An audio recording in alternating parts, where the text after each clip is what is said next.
Hello there everybody and welcome to Weekly Drone News Roundup number 11. Oh my goodness, 11 weeks we've been at this, Mark. Can you believe it? No, I cannot believe it. It's amazing. It's amazing. Representing the Yardbirds tonight as usual. You know what I mean? That's all good. Thank you everyone for joining us. 9 people in the house so far. And before we even get started, you know what I mean? We openly encourage channel supports in here. Feel free to meet people, say hello to people, check each other's channels out and all that lot. That's how we grow. And I want to keep actively encouraging that, do you know what I mean? Because recently at 1k and I'm on my way to 1.1k now. So I'm very, very close, just 10 away. So, you know what I mean?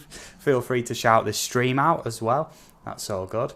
And for anybody who's new and they don't know the format, we go for about 1 hour Wednesday nights. That's 6 p.m. Eastern Time, 11 p.m. UK time, covering all the latest or most relevant and important drone news stories from around the world. We do focus a bit more on UK and US stories, but we cover the whole cornucopia of stories, as it were. You know what I mean? I'm pulling out the big words tonight. That's all good. I want to have a quick roll call in the chat just to say hello to everybody. Paul Michael DB3, thank you for joining us. That's his 3rd channel. Obviously, I've given him a blue wrench. I don't know if he's in at the minute. That was ages ago, but that's all good. I'll always say hello to you, mate. For if you're watching it back or you come back in, you know what I mean? I'll let you know. Karel Barassa, I hope I've pronounced that right. Please let me know if I have, because I like to make sure I'm pronouncing everyone's names right. Thank you for joining us, and you do also have a blue wrench as well. Just scrolling through. FSV, my young apprentice, is in the chat. Awesome stuff, mate. We will get out flying again one day, you know, my words. Aerial Landscapes, what's up? You know, hands up in the air. Do you know what I mean? A bit further up in the chat, you know what I mean? Awesome stuff. Lauren Aim is in the house. That's my lovely partner. She's sat just off camera this side. Like, you know, doing a moderator thing in the chat and whatnot and saying hello to people. The Hen is also in the house. And before we continue, that is Hen Karen down below. Her channel is linked in the stream description. So please go over and check out her one video, which is awesome. And talking with her earlier, Steve, she assures me she's going to have some more content soon. Oh, good. So, I've been on her about that, ruffling her feathers and such. So yeah. Well, I'm sure she'll come up with something pretty good. You know, she complains about us not following through with our arrangement, our agreement, and our contract, and I'm like, but where's your content? Yeah, you know. So she had no talent to stand on, so to speak, on that one. So yeah. Fair enough. Grant McIntosh, thank you for joining us, mate. I'm just getting through the chat at the minute. I will have to slightly move the chat as well because it's not quite lined up properly for some reason. I don't know why, you know what I mean? But that'll only take a second to fix once I've got through the roll call. Steve Carpenter, thank you. Welcome to the stream. And obviously, blue wrench for you, my friend, because, you know, I've seen you around everywhere, you know what I mean? I think you've been in the streams many times. And, you know what I mean, why you ain't got a blue wrench already just boggles my mind. But that is now resolved. Paul Michael DB3, I was just giving you a little shout out, mate, and all that lot. So, you know what I mean, welcome to the Blue Wrench crew. And obviously, all your other channels have got a blue wrench as well, so that's all good. How many channels is he up to now? I think he's got 4. So you've still got 1 channel without a blue wrench, mate. If you want to come in, and I'll sort that out right away. FSV says 17th of October, so he's like 2 weeks away from having some time off. Nice. And yeah, we'll get out flying, mate. Do you know what I mean? We'll see if we can get some good location stuff on the go, because I've got a lot of good local spots that not many people know about, and I've been visiting some of them today. So yeah, expect some great videos coming from me. And I have been very, very ignorant of the co-host, Marc. I'm just going to make sure I'm pointing the right way down here. Would you like to say hello, Marc? No. No, yes, he does not give a damn. For all he cares, everyone can just jog on. No, that is not true at all. No, I'm glad to be here. And hello, everybody. Thank you so much for tuning in again. I appreciate it greatly. Yeah. So, And once again, we have a whole slew, a smorgasbord, as it were, of great drone news stories. You know what I mean? Just coming out with the big words tonight. You know what it's like. Just trying to spice things up. You know what I mean? Keep it good. And I just have to let everybody know, Steve's in rare form. He had himself a bit of a nap, and we're going to say it was a short one. It was only 4 hours. Well, 4 hour nap. Well, 4 hour nap. Who calls that a nap? Well, the thing is, I've been out exploring today. I'm not going to go too much into what I've been up to, but I went out today. I was on about 3 hours sleep, maybe, going all around the county. An abandoned rail yard, an abandoned massive officers' mess, and an old RAF Royal Air Force station, and all that lot, all on foot, and it wiped me out. So I got home and I thought, well, I want to be nice and perky for the stream. So I had myself a little nap, and that ended up being a snooze, as it were, that lasted a good 4 hours. So if I still look a bit blurry-eyed, it's because I only woke up about an hour or so ago. So, please excuse the blurry eyes. That's all good. So, right, we have some great drone news stories. And before we begin, if you've missed any of the previous streams, myself and Marc, on our channels, just check them out. And in the playlist section, we've actually included a playlist of every previous weekly drone news roundup stream. They're all about an hour long. Sometimes they go over a bit, and obviously there's pre-roll and whatnot. So, if you want to check out the previous drone news stories, or, just give us some watch time, then, please do, because everyone's hungry for that watch time. And, that's all good. Pixie has just come in the chat. Chris Pickering, I hope you're doing well, buddy. Thank you for joining us. Ha! I've been back and forth a few times with Pixie lately, just talking about stuff, you know what I mean? Got a good rapport on the go. We've met several times as well. It's all good, and I look forward to our next meet-up, mate, which will hopefully be soon. Right, I think we're in about 7 minutes, and I think we're ready for our first drone news story. We don't like to drag it out. We like to get straight into it, do our introductions, say hello to everybody. Remember, check everybody out. You know what I mean? All that good stuff. And if you like what you see, show the love. You know what I mean? That's the way we do it. Yep. Let's do this. Let's do this. Let's light this candle. Like I say, if you've not checked out the hen, you know what I mean? Down below, this is the mascot, Hen Karen. Check out the channel. She's in the chat somewhere. If not, then... you know what I mean, in the stream description. Her channel is linked, so please go check her out, and her video is good as well. Wants to get into FPV and all that stuff. Yeah. She's getting better. Yes, okie dokie. So my first story, and this is, hot off the press, as it were, and as we do this, I like to, show the love, as it were. My goodness, that channel link, that page link is way too long. Luckily, I have a second article about that. Just give me 1 second. I just need to fix that chat. Otherwise, that is going to severely irritate me. There we go. That is now resolved. So I'll switch over to this article, and I'll put the link in for that. And if anybody wants the link to the first article that I'm going to cover, it's the same story, just two slightly different angles. All good, you know what I mean? So SkyDo's next self-flying drone is ready to take on DJI. Jeanette Pickering, how's it going? You know what I mean? Hi, Jeanette. Yeah. How's it going? Good to see you. Yes, and this is the image of it. I've just put the link in. This is an Engadget article. So what I'll do is, look, just to be fair, I'll copy that. And I'll paste that in, if and you'll have to find the story yourself, because I can't actually link, because the link's too long. It's something like 350 characters. Look how long that link is. I don't know if you can see that. Right, okay. Pretty big. So when SkyDo revealed the fully autonomous R1 drone, it was truly impressive. This thing could follow you like no other drone before or since. You didn't need to wear anything like AirDog. And its visual tracking system was smart enough to avoid almost any obstacle in its way, even at speed. But the R1 was kind of big, like a large pizza box.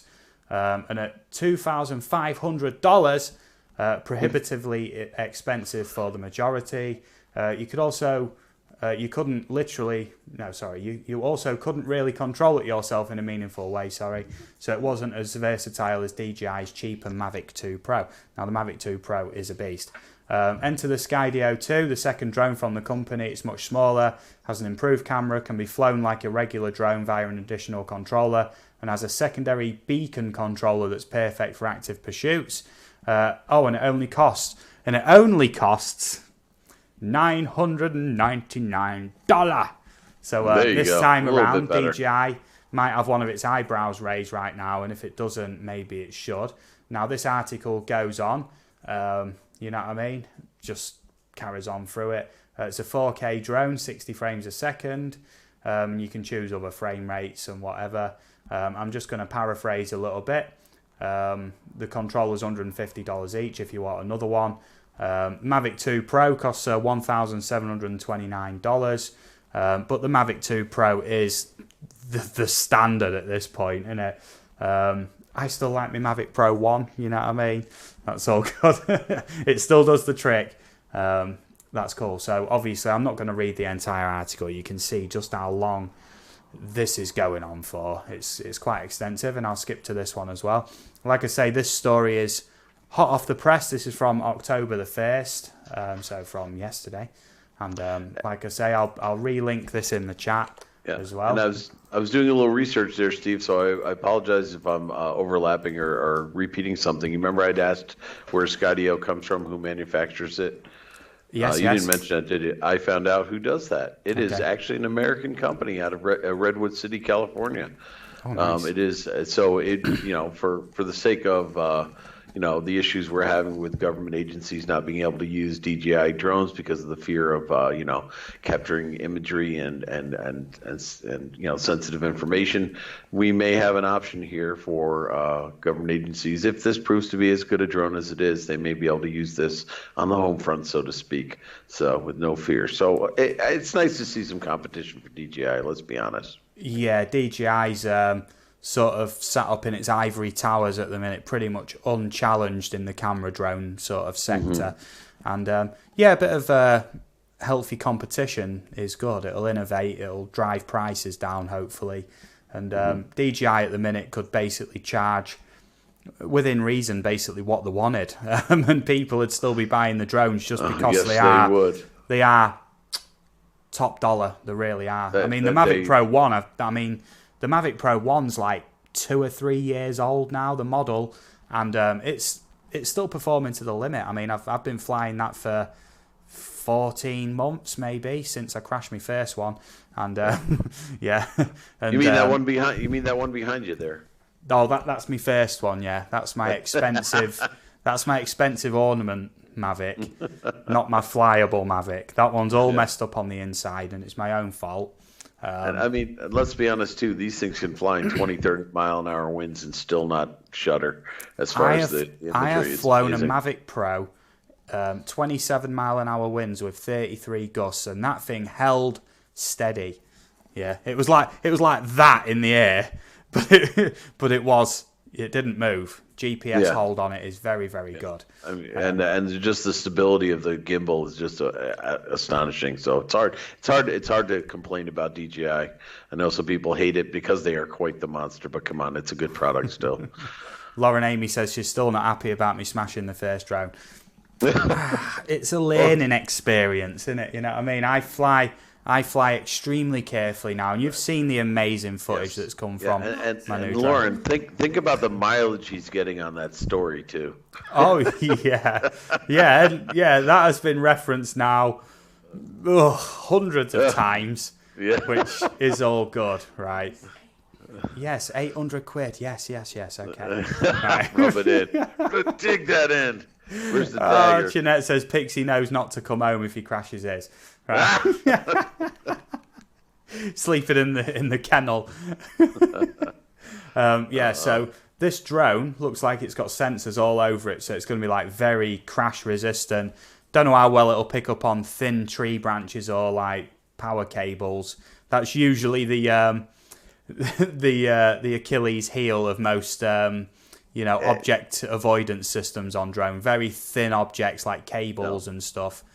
Yeah, go on, Mike. You look like you're itching to say something. I was going to say at the beginning I had mentioned this drone and I showed some footage of them following a motorcycle, and it's amazing what it does. And if I'm not mistaken, I think that they've done better about being able to sense fine details like branches and such. So I think it's up there. I don't know how good it is. We'll see what the take on it is when it goes to market, so to speak. But I believe they've worked on that aspect of it, if it's going to be that good of a selfie following drone. So hopefully it'll be better than the Mavic. We'll see.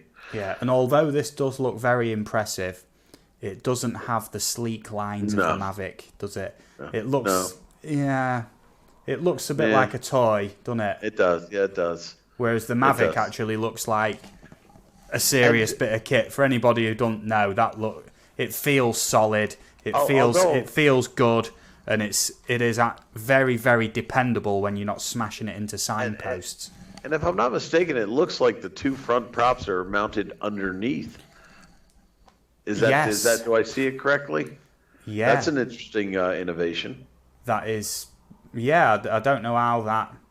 Well, it's fine that it does that, but it's just interesting that they opted for that. I'm wondering if it has to do with stability, because I know that in FPV you get what's called dirty air. The front props cause wakes in the airstream, if you will, and it causes the back props to work harder. This may be an attempt at minimizing that for this kind of a drone. I'd be curious to see why they chose to do that.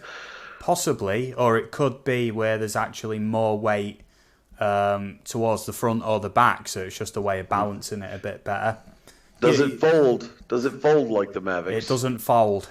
Okay, so I thought maybe that was an option because it would have made it easier to be compact. But if it doesn't fold, that has nothing to do with it. Interesting. Yeah. Okay, yeah. I'm curious. I can't wait to see this in action. That looks nice, though. And obviously, any video links, I can't play them, unfortunately, because the most probably are going to be YouTube links. Yeah. This, for example. I can't play it, but like I say, I will relink that article. There we go. Copy that and put that in the chat. So pop that in there for anybody who wants to check it out. It's the third time I've linked it, so I can't be accused of not providing links and whatnot. So if you want to wait for a competitor to the Mavic 2 Pro, this may be the drone for you. And it looks like it's going to be quite reasonably priced. And it also seems like it's going to be very good for people just getting into droning as well, because it looks like the obstacle avoidance on this is pretty spectacular. Yeah. Did it say if it was exclusive to Android or Apple phones, or it doesn't matter? Is it universal? No details on that. There was an image of the controller, but I don't think it had a phone in it. Okay, so I wasn't sure if there was that technology built in or not. Remains to be seen, but I'm willing to bet it'll support both, because I mean it'd be pointless not to, to exclude half of the phone market basically, for no reason, when you can just program some software in Android and iOS, that's all good. So, like I say, that pretty much rounds up this story, unless you've got anything else to add to it, mate. No, I'm just excited to see what comes of this. It looks interesting. Hopefully it's a competitor. It doesn't mean I'm going to give up my DJI product anytime soon, but I just like to see healthy competition, to be honest with you. Yeah. Now, if I had the money, I'd get one and I'd review it on day one. But I'm happy with my Mavic Pro 1. That is still performing to the limit. Even today, it will do tomorrow, and I'm sure it will for quite some time yet. Fingers crossed, touch wood, whatever. Right? So, there you go. Yeah, okie dokie. Right, Mark, I'll transition over to your story then. Are you ready? Yes, I'm ready. Okie dokie, there we go. While you're doing that, I'm just going to rejig the chat, mate, while you introduce. Okay, well, this story that I picked, let me put it into the chat here. Well, we all are concerned with good uses of drones and the use of them properly. Well, this one particular individual, I'm sure, is not happy with the fact that drones have come onto the market. Although when he first went, how should I say, went fugitive. Drones weren't prevalent. Apparently, a drone helps find Chinese cave fugitive. I'll just start with the intro here. It says, all good things have come to an end, goes the old maxim. This was not the case for a Chinese fugitive who was discovered hiding in mountainous regions of China through the use of the drones.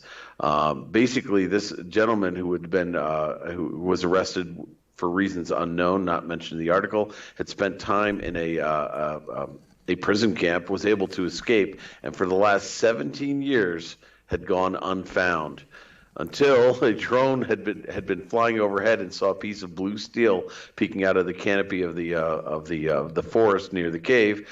At which point they were able to find 63-year-old Song Jiang, who was living in a cave and had eluded the authorities for 17 bloody years.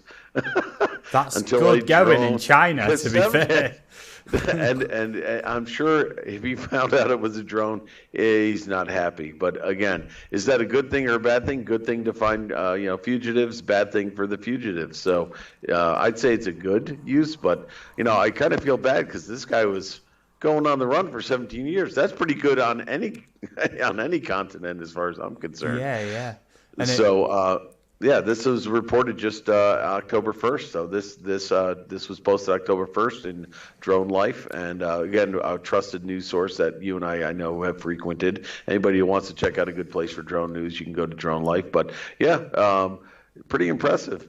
It said police spent years searching, but were unable to find him after his escape. Drone images showed a piece of blue steel in the forest canopy, leading to the discovery of his hideout in the mountains behind his hometown. And so basically, he wasn't that far. He hadn't gone that far. Hiding in plain sight, as it were. Yeah. It kind of reminds me of a story. I'll just cover this real quick about a Japanese soldier in World War II. It was on one of the the little islands out in the Far East, and essentially, obviously, he didn't know that the atomic bomb had been dropped on Japan, and essentially the war was over, and he didn't believe that essentially the order to surrender was real, and he carried on waging World War II right up until Lord. for another 20 years. With Geez. two other crewmen, two other of his comrades, whatever, and carried on waging World War II on this island, against military bases and everything. And the US military actually was flying leaflet droppers over, and he wouldn't believe it. He thought it was propaganda that the war was over. He didn't believe that Japan could be defeated so quickly. And obviously, this was pre-nuclear era, and didn't believe. I mean, would drones have helped find him in them circumstances? I don't know. It sounds quite similar, somebody hiding in the woods, you know what I mean? But yeah, I just thought. But if you're hiding for that long, I mean, imagine if you've been spending years and years and years hiding and waging this war, and all of a sudden you see this piece of technology you'd never seen before, this little drone fly by with a little camera on it. I mean, could you imagine what might be going on in this person's head going, what the? I don't remember this. Yeah.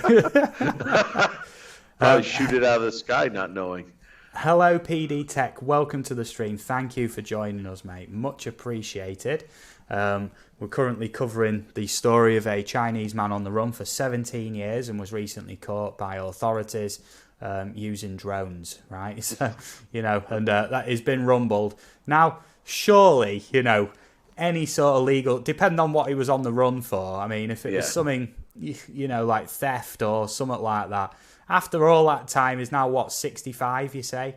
Surely, 63. you know what I mean? It'd be like, oh, come on, just stay house arrest or something. Let's not throw.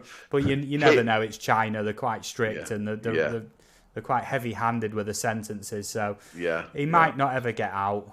So we're laughing about it, but it's not really that funny. It depends on what he's done. You know what I mean? What goes around comes around and whatnot. If it was something bad enough to warrant him going to prison, but. Kudos to the guy for escaping arrest for 17 years.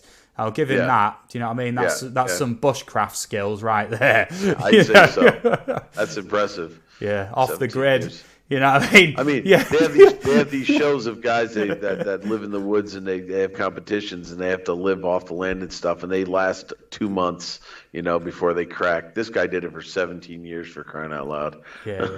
Yeah. Like you're saying, you just imagine, can't you, if he's got like a little treetop house and a little cave and that, and he just says, and it's like, well, that's a giant bloody wasp.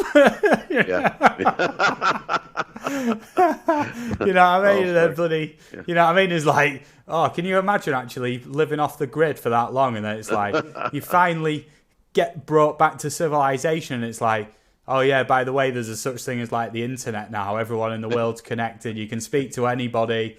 You know what I mean? Like voice chat and, all this crazy stuff, In fact, we're live streaming your location right now, and everybody's watching you. Yeah.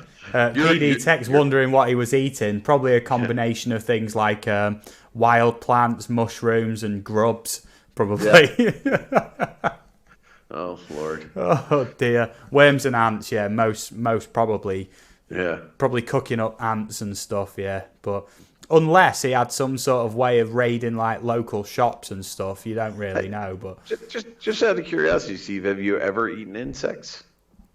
Not knowingly. I've tried roasted grasshoppers. They're not that bad. They're not that bad. No, they're full not of protein, extremely good for you. As long as they're cooked, now all the gooiness is out. But they're kind of crunchy, and if I had to, I guess I could live on it. But it didn't like turn my stomach or anything. Then again, I didn't eat like a pound of them. I was like 2 or 3. Grant McIntosh says worms aren't that bad. Oh, Fair not enough. based on that. Are you sure, Grant? I watched you eat that worm, man. You did not look happy. Yeah. Unless you got used to it. I will, segue once again. Has anybody seen the clip of Bear Grylls eat that big grub? And as he takes a bite into it, all the sort of entrails go out his mouth, and it looks really slimy and gritty and everything. I'd want to cook it first, at least. You know what I mean? This thing's about this big and about that fat. You know what I mean? And, it's big. Yeah, it sort of looks like I'm describing something there, but never mind. Right, and this thing's still wiggling. It looks very juicy. Right. ED Tech says it's surprising what you'll eat to survive. I agree with that. It's still got plenty of wriggle to it. Right. Okay. Right. Moving on. Swiftly. Is there anything else you want to add to that story, mate? I think we've just mined that dry. The rabbit hole we're going down here is far too deep. Yeah. And not only that, I have just realised that my Snapcam, when it's opened, unfortunately, it's gone onto like a bright eyes and like whiter teeth filter. Uh-huh. So I do apologise if my teeth are unnecessarily white in this stream, because I can't be bothered to go change it. Look, I'm bloody glowing. Light up the bloody night sky with them. Right. On your next story, I'll change it, mate, because it's doing my head in. My teeth are just distracting me, you know what I mean? Now, I don't know if... Oh, that's because that's my screen share that's still up there, because I can make that smaller, because I'm showing up twice. You don't need to see me twice. Yeah, that's okay. There we go. Okay, move that out of the way. Good. Yeah. Okay, good. Excellent. So, moving on. Yeah, Steve, yeah. Grant says he thought I got a new grill. Okay, so... on to my favourite topic of all time when it comes to drones, and you know what it's going to be. Bloody Gatwick again. Right, now there is a group on Facebook, I think it's like Drone Copters, don't quote me on that, and they are a business, and they specialise in basically selling PFCO courses and also advising people on like anti-drone technology and stuff. And they keep referencing this article by The Guardian, and this is from September, but I want to put this to bed once and for all, because this is really doing my head in. I can't link that article once again because the link is too long, but I will put in The Guardian's website. I'm just trying to do that, 1 second, to get that in there. So if you want to go find it, you'll have to go look for that yourself, but that's the link to The Guardian's website where this is. Now, This article is from September, right? But I need to reference this just to put things in context. People with detailed knowledge, right, of Gatwick used 2 drones to shut down the airport for 30 hours, according to a police report.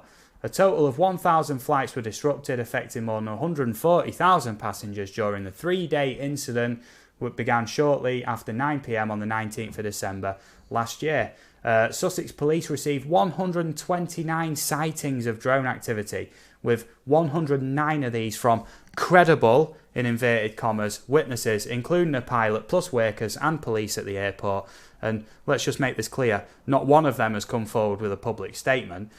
2 individuals were arrested out of the 96 people of interest, identified by officers who carried out 1,200 house-to-house inquiries. Whatever. They were later released with no further action to be taken. And guess what? They've actually, I believe they've successfully sued the newspapers for featuring them. Like guilty until proven innocent was the way it was put.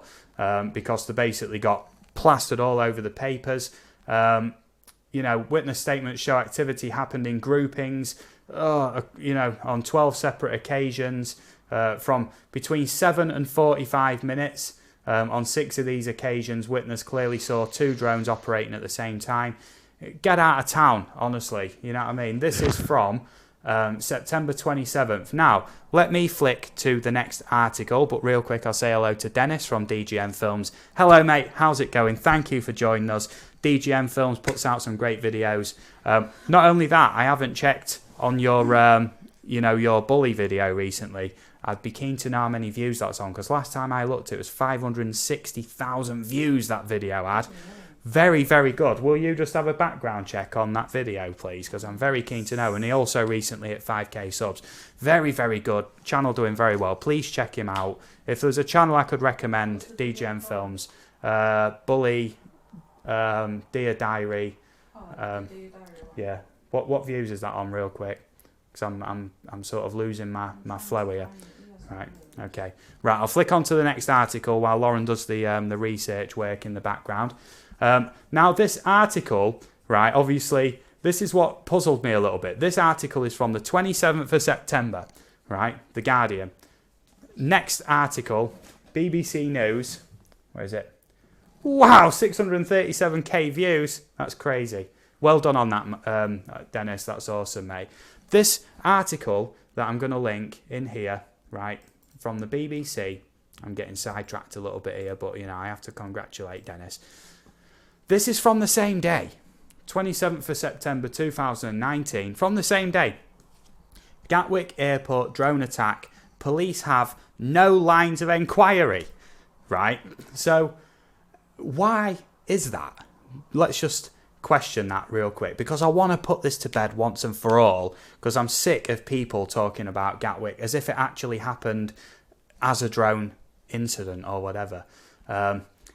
Police investigating a drone attack at Gatwick Airport say they're no closer to finding the people responsible. 109 from credible witnesses yet. The force say they've ruled out 96 people of interest. So they've questioned 96 people. Nothing. Without they're trying to find the people responsible.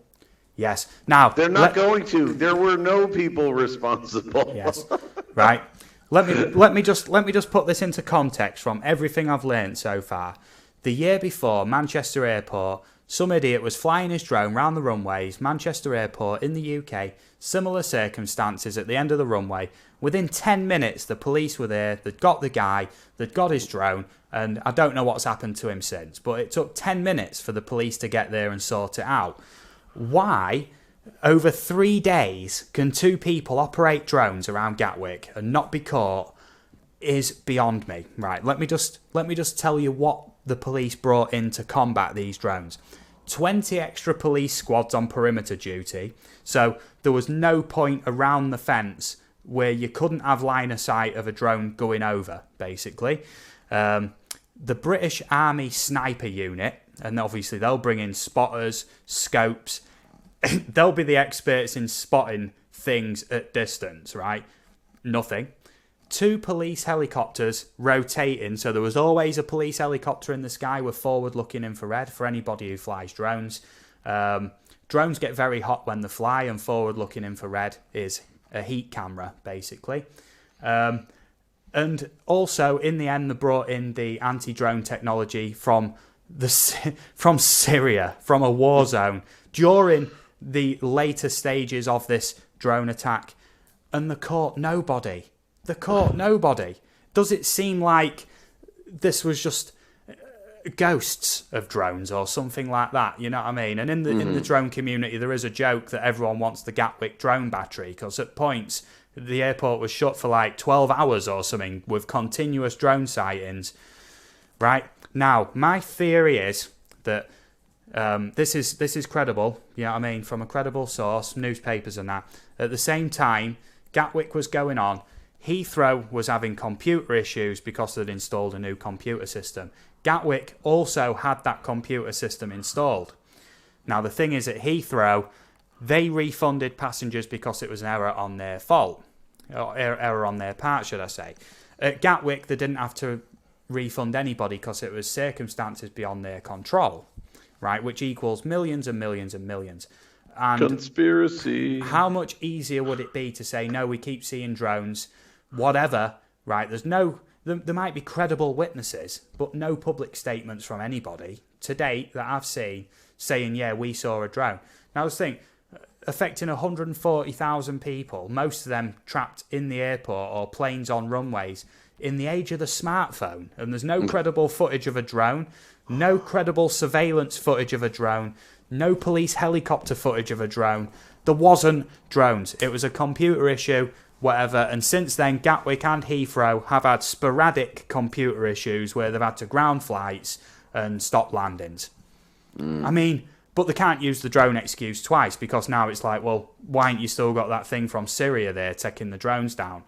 You know, the Heathrow pause thingy that happened a few weeks ago, we covered that. They actually had the anti-drone technology there ready, and literally no one could even bloody take off, right? They couldn't even take off because they're jamming the bloody drone signals, right? So, was the drones?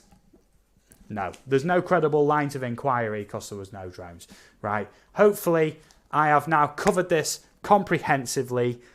Please bear with me on that, because I really want to stop people from quoting the Gatwick drone incident as credible. It's not credible in any way, shape or form. Right, okay. PD Tech, I'll just cover the chat because I just covered a whole chunk of things. I'll cover the chat quick.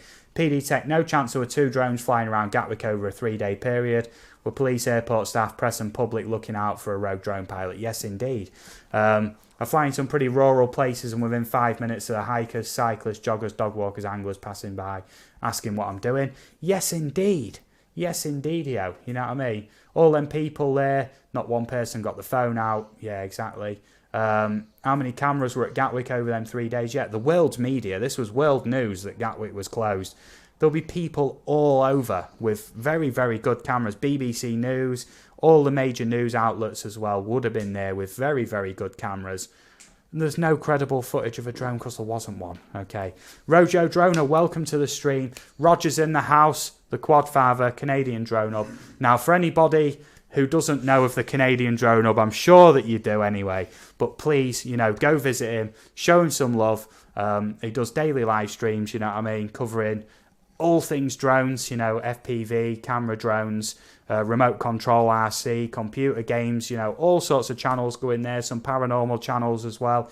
It's a great community. Roger, I can't commend you enough, mate, for what you do. I know I couldn't live stream every day, mate, you know what I mean? That's all good, but you pull it off, you're a champ, mate, you're a champ. He's an animal, and I'll be there this weekend, actually, so I may pop in on his live stream. Oh, nice. I might be in the Canadian Drone Hub control center, so to speak. So. Yeah. Exactly. PD Tech. The press were there fairly quickly once it had been initially reported. Why no footage of the rogue drones? Yes, indeed. Why is there no police helicopter footage of a drone on forward-looking infrared? Because I've seen what drones look like on forward-looking infrared police cameras, and they glow. They glow, and it was a cold December night, middle of winter, so that thing would have glowed bright, right? Yeah, over all that time, no way could a drone be in the air for 40 minutes, and over the airport and around the airport, and nobody's getting footage of it. No way in hell. No way. Right, so Gatwick, not a drone incident. End of story. If I have to cover this again, I will eat my hat. Right. Yeah.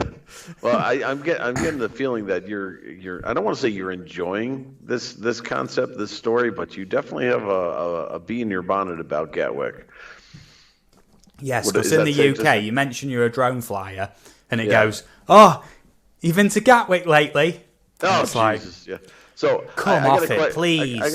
I got a question that's somewhat on the topic. Do you have any tattoos at all, Steve?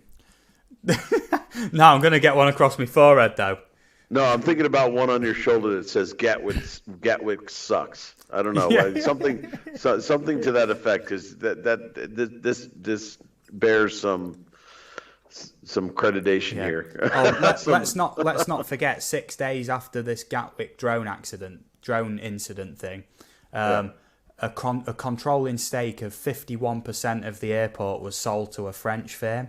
Does that have anything to do with it? A multi-million-pound deal, less than a week after it actually happened. Did that drive the price down? Maybe. I think that's Who knows? coincidental. I think that was just coincidental. I don't know. Oh, that might be just a big coincidence. Who knows? It might have shaved a few billion off the price, but it might have been a big coincidence as well. Who knows? Lord have mercy. Right, okay. So I have hammered this to death, not only now, but in previous streams as well. So I am willing to put this one to bed. Unless I hear anything else about Gatwick, it'll only get the fleeting mention here and there. But I just wanted to cover that, how it's just complete hypocrisy. That's from the 27th of September, and so's that one. So that one's saying, oh, they're still looking and they had detailed knowledge. And how do they know they had detailed knowledge if there's no further lines of inquiry? They've got nothing to go on. You know what I mean? So how... Right. It makes no sense. Right. Mark, anything to add to that? I think I've just hammered that to death. I'm just done with Gatwick. Yeah. Okay. Okie dokie. Right, Mark. It's good we keep tabs on Mark, onto your story then, mate. Let's shuffle quickly away from the Gatwick thing. Okay. There we go. So we're over on your page now, mate. Okay. I just posted a link to this one, and we've been keeping tabs on all this potential delivery systems and companies using drones and such. And it looks like UPS, United Parcel Service, has basically made history. UPS announces FAA certification to operate Drone Airline. UPS has an official drone airline now, and it's the first, as far as I know, in history, and that's why they call it history in the making. Basically, UPS and the FAA announced that UPS subsidiary UPS Flight Forward Inc. has received a full Part 135 standard certification to operate a drone airline for delivery. This is the first of its kind, as far as I know. Basically, how does it go here? There are 4 categories of Part 135 certifications, ranging from single pilot to standard. A standard operator is a certificate holder that does not have preset limits on the available size or scope of their operations. Full Part 135 standard certification is the first in the U.S., although Alphabet spinoff Wing Aviation LLC received a Part 135 single pilot air carrier certificate for drone operations in April of 2019. Now, this certification allows scalable drone delivery operations, is significant for a number of reasons. Immediately upon receipt, UPS Flight Forward flew a drone delivery operation beyond visual line of sight, which is one of the things that you get to do if you have a full Part 135 certification.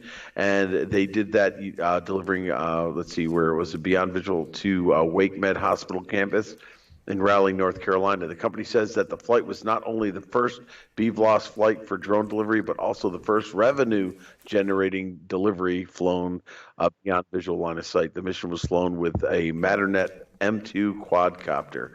And again, we are seeing history in the making. We're going to start to see actual drone airlines, their own fleet, so to speak, and they're going to be able to do operations and deliver. Now, this is going to be most of it's mostly medical right now, I should say, but UPS does do regular parcels and such. But this is groundbreaking. I would have thought that Amazon was going to do it first, but UPS beat them to the punch.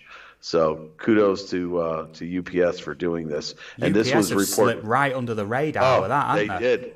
And this was reported October 1st, 2019. So this is a brand new story. Fresh and out if the you look oven. at the link, and there are a lot of, I mean, if you Google this, looking at stories, people have been reporting this. It's like the headlining drone news right now. This concept has been on many different websites, and they've been talking about it. So I think it's fantastic, but it does beg the question: what's going to happen to our airspace? Are we going to see drones all over the place now? Is that going to affect our hobby? Don't know. That is yet to be determined. That's where a lot of the controversy comes from, because as a hobbyist, you got 500 meters. These things are completely autonomous, right? Yep. Flying beyond visual line of sight, so it's all AI. AI's probably more likely to screw up hitting tree branches and power lines than anything else is when delivering. Yep. I know some people with like a massive electricity pylon with the cables going right over the house, right? So how's it going to deal with that? Well, I mean, to be fair, that is the biggest problem that these companies are faced is those kind of obstacles, and they have possible solutions. I've seen one for Amazon where they lower it by winch so they don't land. There was another company that actually had that I think you even mentioned it. They're doing it in England where you have a landing pad that can be sighted from air, and basically it's got a code that's recognized by the drone to know where to land and such. So there are all kinds of things that they're experimenting with, but right now it's mostly commercial to medical facilities and such where it's a little easier and more landing space available to them. So I don't know. It's I can't wait to see what's going to happen next, to be honest with you. What I don't want is for incidents involving, UPS drones delivering stuff and people flying as a hobby, and then basically new legislation being brought in, basically covering huge tracts of public airspace, and then going, no, you can't even fly your drones here as a hobbyist anymore. Right. Which is what has always been speculated with the entire Amazon drone delivery thing. Like, would huge parts of public airspace then become under like Amazon controlled? Which shouldn't be fair because, I mean, it's public airspace. You can't take that away from people. Like, you can't take away the right to roam. You know what I mean? Right. You can literally, it belongs to everybody. You can't just sell people's airspace. You know what I mean? Right. Or pull the rug out from underneath the feet is exactly how I'd put it if it was going to happen. And I'd literally fight that to the bitter end. I'm sure there'd be a huge petition for people to stop that from happening. There'd be a huge petition for people for it to happen, I'm sure, who don't fly drones, which is the vast majority of people. So I'm sure that their petition would be stronger. But, as a hobbyist, it doesn't look good for the hobby if they're going to start potentially pushing through legislation to ban hobbyist drones in most of the airspace, which isn't any good at all, is it? No, and I mean, my excitement is with mixed emotions because, I am concerned about our hobby and being able to keep doing what I'm doing. I would hope that they start considering things, and this is pure speculation and maybe an idea to think about, that these delivery drones are going to be able to fly above 400 feet, obviously. That will leave that airspace relatively clear for the hobbyists. Who knows? I don't know. But it should be interesting to see what they're going to come of, what's going to come of this. So that's it. PD Tech says there's a spoof video on YouTube showing Amazon drone delivery. Some kid keeps stealing the package off the drive. Yeah, I can imagine, that mock-up of like the Amazon blimp, and then that swarm of drones coming out, and then just one sort of example where it keeps dropping a drone, maybe like a timestamp on it, like day after day, another package, and then some kid just keeps running off. Well, like expensive tech. Oh, I'd love to see that spoof. If he, I wouldn't mind if he dropped a link to that. If there's please, video. PD Tech, put that link in, mate, and I'll check that after the stream because I'm keen to see that. Yeah, would love to see it. Yes, definitely. Yes, indeed. So yes, that is a very interesting story, and there are many articles covering that as well. Would you put the link in again, please, mate, for that? Yeah, I sure will. Yeah, just to cover all bases. For anybody who wants to check that out, we like to give credit where credit's due. If we can fit the link in the chat, we will. It's the first stream where I've not been able to fit links in the chat. They're like 300 300 character links today. It's quite bizarre, but that's all good. Yeah, PD Tech, please post a link, mate, if you find it, because love to see it. If I had the capability to play it on my stream, I would, but you know what I mean, I can't. So we'll have to watch it outside of the stream, you know, and give the watch time to who it rightfully belongs to, as it were. So that's all good. So are we done with this story, Mark?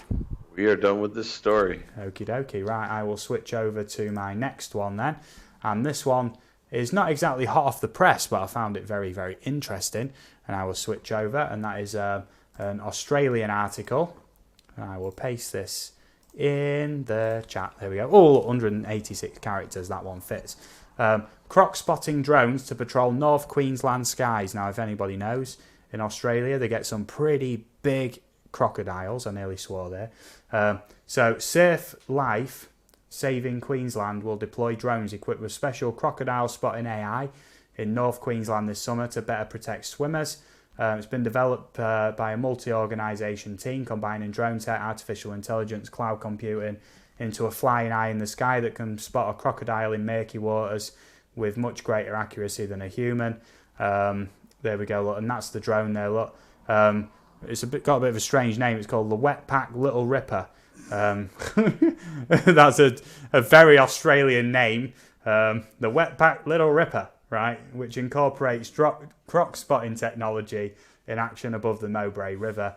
Drone company Westpac Little Ripper developed its drones to spot swimmers in trouble. It then worked with software developers to come up with a shark spotting algorithm. It's now adapted its system again, this time to spot crocodiles in rivers and on beaches in tourist areas, which is very, very good, because obviously this picture of this crocodile here, you don't want one of them chomping on your leg, because your leg will be gone in about a second. And I'm willing to bet a lot of missing persons cases are down to crocodiles, you know, funnily enough, because they don't leave a lot of evidence. The chief executive of Little Ripper, Ben Trollope, it's just full of silly names, this one, chalked it up to Murphy's Law, but also insisted that's why it was still in the trial phase after spending 8 months adapting the AI. Now, this is another one of those very, very positive drone news stories. I mean, you get this drone high enough in the air, it's not going to disturb the crocodiles, it's not going to disturb tourists, and it's going to save lives, potentially, which is ideal. And I mean, drones don't need a whole lot of power to be in the air. They're actually very clean. They don't emit any fumes or anything. They're completely electric, apart from some of the bigger ones, but never mind. He said, in contrast, a human spotter has an accuracy of about 12 to 17%, although they're at 93% accuracy, spotting crocodiles in murky water. So I nearly got a bit ahead of myself there. At least you've got to have a pilot flying the drone with a line of sight, so someone's always watching. So essentially they'll probably show up in like a van with a load of screens in it, and they'll set the drone off going, and they'll just sit in there and just keep an eye out the window and just make sure it's not doing anything it shouldn't be, basically. That's really, really interesting, that. Even though it's not exactly the freshest of stories, that's still a very good use. I mean, that crocodile there, that just looked menacing, doesn't it? Well, it's funny you mention that, because I know down in Florida and other places along the coast, they fly helicopters, keeping an eye on beaches for sharks and such. That's expensive. I bet you they're starting to do that with drones now that you think that I think of it. And if they're not, they should be. Yeah. Yeah, because it's far cheaper to launch a drone than it is a full manned helicopter.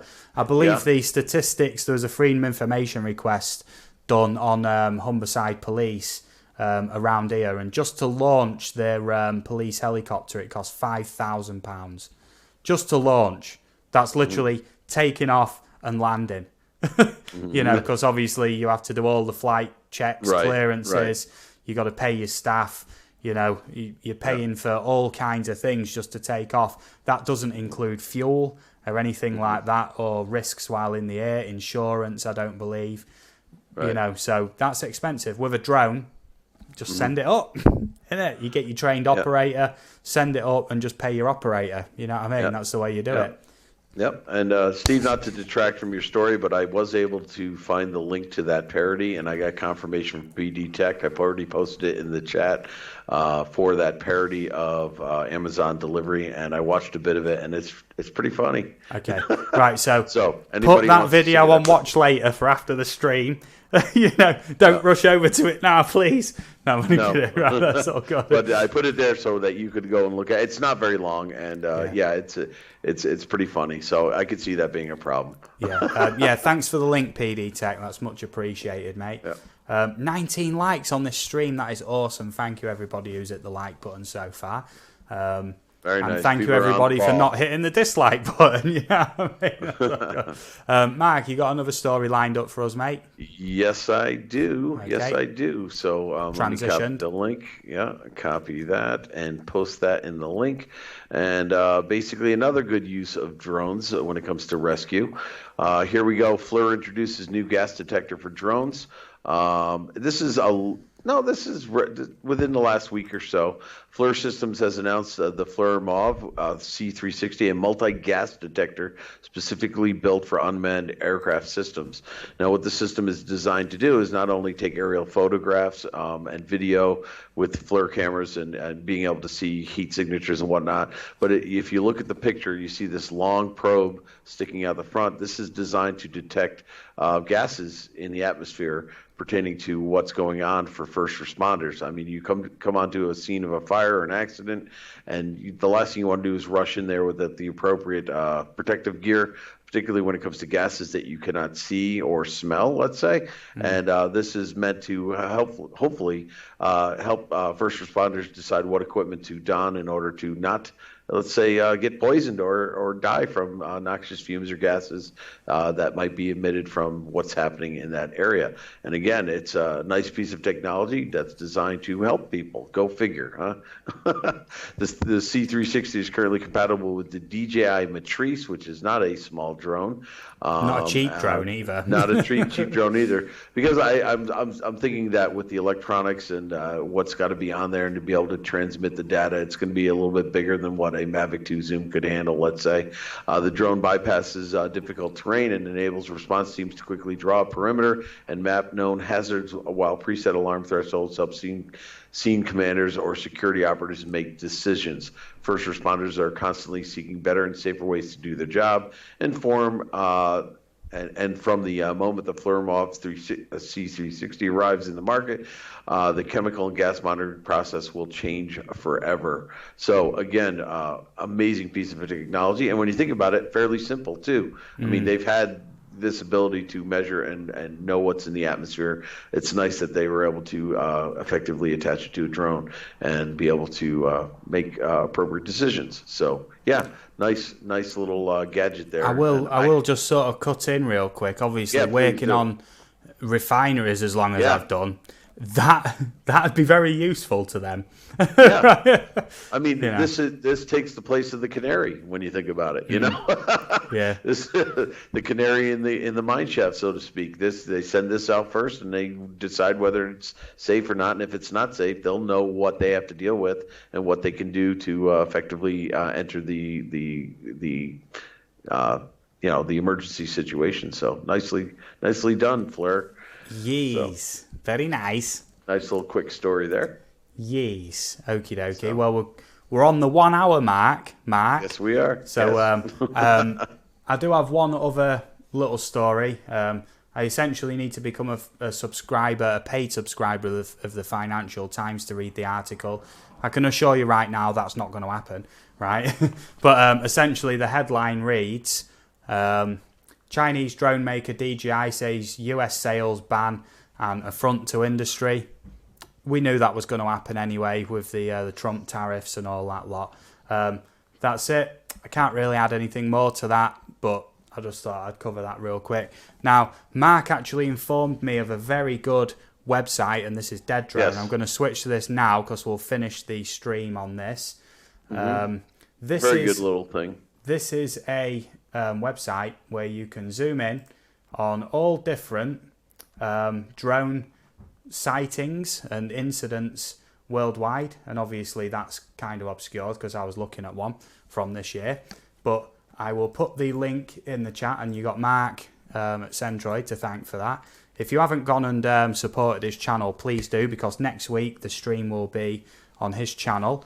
That's Wednesday nights, 11 p.m. UK, 6 p.m. Eastern time. You know, you might have to adjust your own time zone times for that, but I mean, I do it in such a way where it covers US UK time, so it makes it kind of easier for everybody to work it out, and it alternates every week, you know what I mean? And as tradition demands, do we have a stream to raid, Mark? I'm going to leave that down to you. Yes, I've actually been looking. We have our choice of 3, and again, one of which is Pusa, but that's a drop in the bucket if we go over there. So we could either go back to Nomad Unbroken. We've rated his stream before, and there's not a lot to choose from that I have, but there's also where is she? The Huntress. Huntress is live, is she? Yes, Huntress is live. Oh, we need to raid the Huntress. Okay, so let me pull up the link to the Huntress, and I will post that to the stream. Give me a second. Yeah, don't post it just yet. We need to say our goodbyes first. Yep. Everyone will go over there and raid, and we won't have a chance to say goodbye to everybody yet. This is true. Yeah. But Huntress is good. She does readings, and she's part of the paranormal community. A nice overlap with the drone community, I always thought. So I'm just making sure I get there. So we can start with our goodbyes. I won't post it just yet. Okay. So thank you everybody who's been in the stream, either coming, lurking, sticking around, whatever, just coming in to drop a like. It is much appreciated. Like I say, Mark and myself have made the playlists of all the previous drone news streams. Please go on them, watch them, you know what I mean, give us some watch time, and you know, they're very good. They're like the same every week, about 1 hour we aim for. That is awesome. Geeks Varner says Lakers rule. Awesome stuff. You've been lurking for a while, you know what I mean? Bit of lurking in there. I don't mind. I do a bit of lurking myself, and I'll chip in when it's necessary. But thank you for coming in, mate. And Steve, I got to make sure that you remind the folks that you're going to be posting videos regarding your simulation, which I think is a phenomenal idea, and you've got some new ideas brewing. So if you want to take a stab at that, thank you for reminding me about that. Last week I made a video on Flight Simulator, and essentially what this video entails is me importing like drone-sized objects into Flight Sim, and then flying planes at them at different speeds, different models of planes from the cockpit view, just to see how visible aircraft are. And that video, within just less than a week, is nearly at 500 views. Very Dynamic popular, views, very good. very It hit 100 views in like an hour. You know what I mean? That's really, really good. I'm still getting about 20 or 30 hits a day on that, so that's really, really good. Very interesting. There must be a reason why it's good. You know, please check it out if you haven't seen it already, and it'll give you a really good idea of what pilots actually see when they're putting these near-miss reports in. And at some point, I'm not sure exactly when, I will be doing a live stream, a live quiz, A, B, C or D, and I've imported a seagull, 2 different coloured drones, and also a balloon. And I'll be doing I'll have pre-recorded all the different flights towards them. I'll be doing a live quiz, and there'll be a little prize in there for whoever gets the most correct answers, basically, of what they actually saw in the sky. So that should be an interesting stream when I finally get my butt into gear and get that done. You know, that's all very good. Thank you, PD Tech. I know you left a nice comment on there as well. Awesome stuff. Geeks Varner, hey, awesome stuff. Hey, Geeks Varner. So thank you everybody for watching. Much appreciated. So much. Please remember to go subscribe to Centroid's channel for next week's live stream at the bell. Same time, 1 hour. Do you know what I mean? We don't like to let it drag on. Whatever. That's 6 p.m. Eastern time, 11 p.m. UK time. With the dream team, as it were. I'm just thinking which way to point. That way, Mark and Steve. You know what I mean? The Transatlantic Drone Alliance. For the purposes of the weekly drone news live stream, subscribe to Hen Karen. Whoa, nearly a slip of the tongue there. No links to any other channels. That's all good. Thank you very much. Right, Mike, would you like to put the link in for Huntress? I will do. Huntress the link for Huntress has become a very, very close YouTube friend of mine. Really, really lovely. Really, really. Can't praise her enough. She is lovely. Please go over there with a Yeah, we can do aerial views raid. This way she recognizes where everybody's coming from, because I know aerial views raid, or if you're feeling really fruity, go for a TADA raid as well, and we'll catch you over there in a minute. I'm just gonna put in there as well, just to start the raid off real nice. Aerial raid, pop that in there. Please pop over and say hello to her. Drop her a like and everything. She is lovely. Does like card readings and like spirit box sessions and everything. But a great place to meet people. The paranormal community is one of the most welcoming on YouTube too. Mm-hmm. And Huntress leads the charge on that. So please pop over for the aerial views raid. Awesome stuff. Thank you everybody for joining us. Hope to catch everybody next week. Yes. That's all good. Remember, subscribe to Marc's channel. His links down below is also in the chat. And we'll catch you over at the Huntress's stream in a couple of minutes when I've got this going. You know what I mean? That's all good.